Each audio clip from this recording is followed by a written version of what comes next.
Hello everyone, welcome back to our YouTube channel APC academy. So HP police की तैयारी करने वाले students के लिए ये रहा हमारा इंग्लिश का पार्ट 4। सो आइए डिस्कस करते हैं हमारे कुछ एक इंपॉर्टेंट क्वेश्चंस।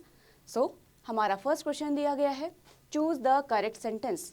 यहाँ 4 ऑप्शंस दिए गए हैं, हमें बताना है कि इन चारों में से करेक्ट ऑप्शन कौन सा है। फर्स्ट दिया गया है, you will have much opportunities to show your talent. Second दिया गया है, one of my friends do not want to participate this time. C option दिया गया है, working for several days without a break is really tiring. And fourth option दिया गया है, I ordered new furnitures for my room. अब हमें बताना है जो यहाँ पर करेक्ट सेंटेंस दिया गया है। तो अगर हम बाकी सेंटेंसेस को भी डिस्कस करें, फर्स्ट सेंटेंस की बात की जाए तो यहाँ दिया गया है अपॉर्चुनिटीज। अपॉर्चुनिटीज मतलब मौके की बात की जा रही है, जिसके साथ हम लोग मच नहीं लगाएंगे, जिसके साथ यूज किया जाएगा मैनी अपॉर्चुनिटीज, बहुत सारे मौके। तो इसका मतलब ये जो सेंटेंस आपके पास दिया गया था ये इनकरेक्ट था। सेकंड ऑप्शन की अगर हम बात करें, one of my friends do not want, तो यहाँ पर डू का यूज बिल्कुल ही गलत किया गया है, क्योंकि मैं अपने सभी फ्रेंड्स में से किसी एक फ्रेंड की बात कर रही हूँ। इसका मतलब सिंगुलर की बात की जा रही है। सिंगुलर के लिए आप सिंगुलर वर्ब का यूज करेंगे जो कि है डज। तो यहाँ पर हमारे पास ऑप्शन बी भी गलत हो जाना था। वहीं अगर हम बात करें ऑप्शन सी की, working for several days without a break is really tiring, so ये सेंटेंस आपका बिल्कुल करेक्ट है।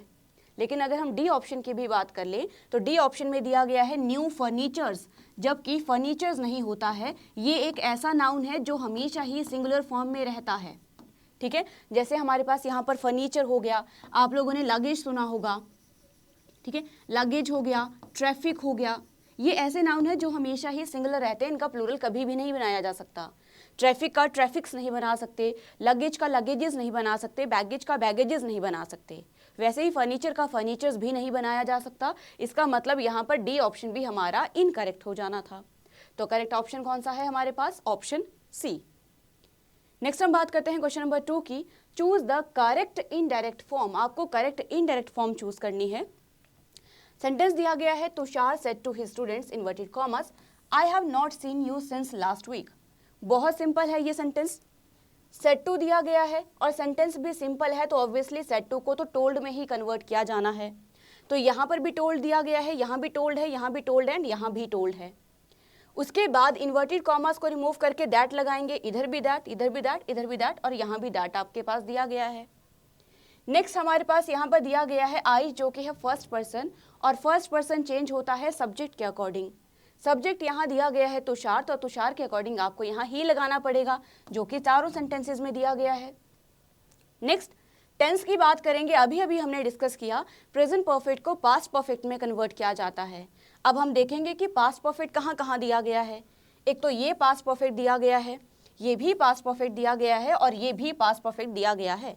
इसका मतलब सी ऑप्शन तो हमारा एलिमिनेट हो जाएगा। नेक्स्ट यू हमारे पास यहाँ सेकंड पर्सन दिया गया है, और सेकंड पर्सन चेंज होता है ऑब्जेक्ट के अकॉर्डिंग, और ऑब्जेक्ट में दिया गया है हिज स्टूडेंट्स, मतलब प्लूरल की बात की गई है, जिसके लिए हम लोग यूज करेंगे देम का। सो यहाँ पर आपके पास देम नहीं है, बल्कि यू को यू ही रखा है, तो मतलब ए ऑप्शन भी एलिमिनेट हो गया।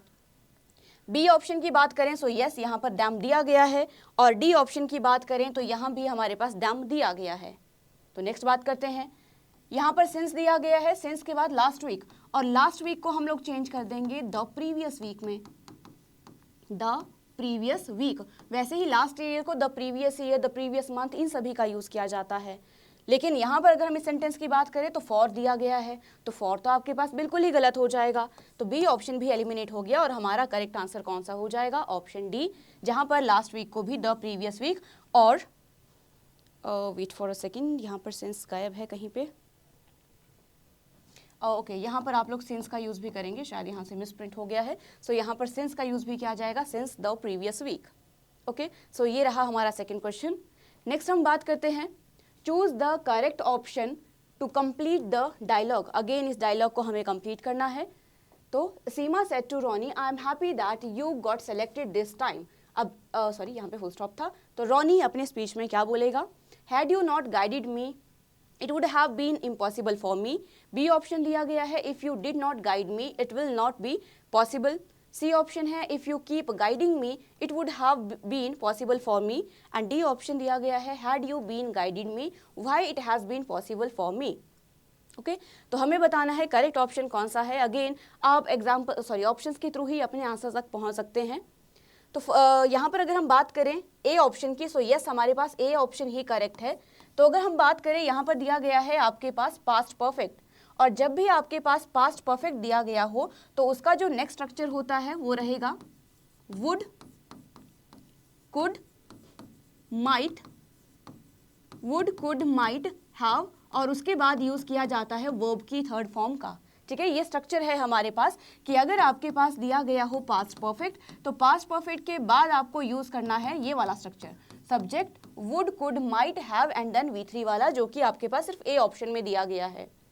बी ऑप्शन की बात करें तो यहाँ पर डिड पास्ट की बात हो रही है और यहाँ पर विल फ्यूचर की बात हो रही है। पास्ट और फ्यूचर एक साथ यूज नहीं किए जाते हैं।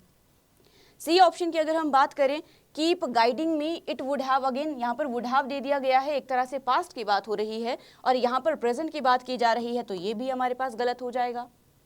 डी ऑप्शन की अगर हम बात करें, अगेन मैंने आपसे कहा कि प्रेजेंट और पास्ट एक साथ नहीं आएगा, यहाँ पर ये पास्ट की बात हो रही है और यहाँ ये प्रेजेंट की बात हो रही है, जो कि बिल्कुल ही इनकरेक्ट है।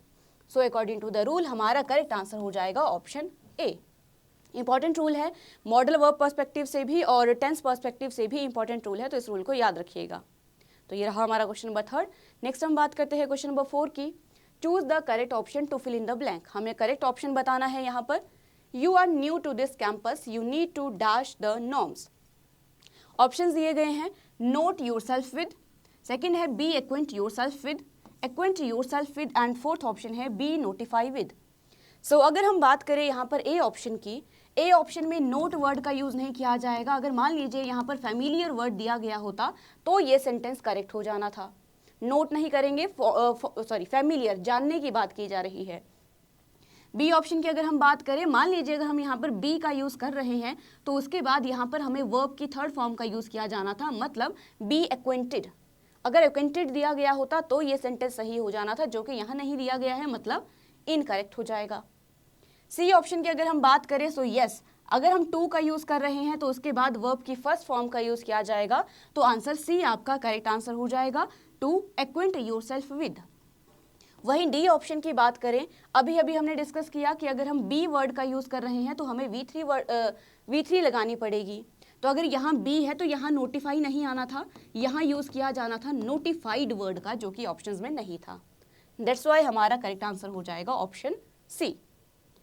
नेक्स्ट और last question for the video, choose the correct option to fill in the blank. You have offered 2 options so far, whether I want the former or the dash, I will decide it dash। fill in the blanks को पूरा करना है, बहुत ही simple है और important है। First option में दिया है लेटर एंड लेटर, बी में दिया है लेटर एंड लेटर, ऑब्वियसली इनकी प्रोनाउंसिएशन तो सेम ही है। सी है आफ्टर एंड लेटर, डी है अर्लियर और लेटर। तो यहाँ से हम जानते हैं कि आपके पास दिया गया है फॉर्मर। फॉर्मर आप लोगों ने बहुत बार सुना होगा, former prime minister, former chief minister, ठीक है। तो ध्यान रखेंगे कि फॉर्मर के साथ हमेशा यूज किया जाता है लेटर वर्ड का, और वो स्पेलिंग भी क्या रहेगी, LATTER, ना कि LATER। LATER जो है हमें बाद के बारे में बताता है और LATTER जो है ये दूसरे के बारे में बताता है। सो फॉर्मर के साथ हमेशा ये वाला लेटर लगाया जाता है। दूसरी कंडीशन, फॉर्मर और लेटर जो है हमेशा अपने साथ द आर्टिकल लेते ही लेते हैं। सो वहाँ द फॉर्मर दिया गया था तो ऑब्वियसली यहाँ भी द लेटर वर्ड का ही यूज किया जाएगा। तो हम लेटर वर्ड जो है ऑप्शन में ढूंढेंगे, वो भी LATTER वाला। तो LATTER वाला जो है एक ही ऑप्शन में दिया गया था। तो मान लीजिए अगर आपको एक का रूल ही पता होता तो दूसरे तक आप लोग आराम से पहुंच जाते। तो ये भी नहीं होगा, ये भी नहीं है और ये भी नहीं है, तो ऑप्शन बी हमारा करेक्ट रहेगा। तो इस पॉइंट को याद रखिएगा कि फॉर्मर के साथ हमेशा लेटर और साथ ही द आर्टिकल भी रहेगा ही रहेगा। सेकंड इसमें दिया गया है I will decide it dash, कि मैं बाद में डिसाइड करूंगा, और उस बाद के लिए हम लोग यूज करते हैं LATER, लेटर। जैसे हम बोलते हैं call you later, talk to you later, same वैसे ही, ठीक है। सो आई होप आपको ये क्वेश्चन समझ आए होंगे। So that's all for today. If you like our video, do like, share and subscribe our channel. Thank you once again.